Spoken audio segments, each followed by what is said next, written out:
বাংলার এক শান্ত গ্রাম ছিল, নামের মতোই সাদামাটা, চরকালুপুর। সেই গ্রামে বাস করত রহিম নামের এক দরিদ্র কৃষক। ছোট একটা কুঁড়ে ঘর, মাটির চুলা, আর একমাত্র সম্বল ছিল তার প্রিয় গরু, লক্ষ্মী।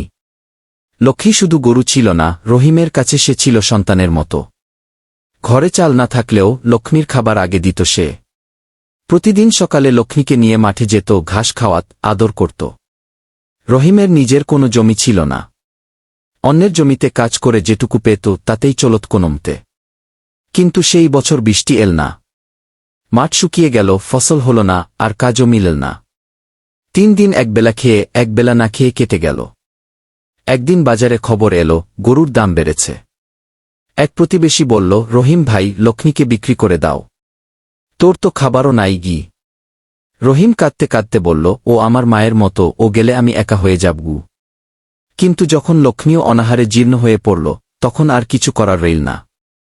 চোখের পানি ফেলতে ফেলতে একদিন লক্ষ্মীকে নিয়ে গেল হাটে। এক ধনী লোক গরুর দামে অনেক টাকা দিল। কিন্তু লক্ষ্মী চোখে তাকিয়েছিল রহিমের দিকে, চুপচাপ, বিস্ময়ে ভরা চোখ। ঠিক যেন বলছে, তুমিও আমাকে ছেড়ে দিলে। রহিম আর পারল না। টাকা হাতে নিয়েও সে পিছন ফিরে দাঁড়িয়ে বলল, আমি পারি না ভাই, ও আমার পরিবার।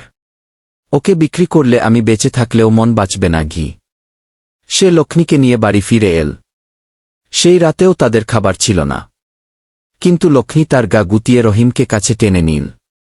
দুজন মাটির ঘরে, কষ্টের মধ্যে থেকেও যেন একে অপরকে জড়িয়ে ধরে বেঁচে থাকল।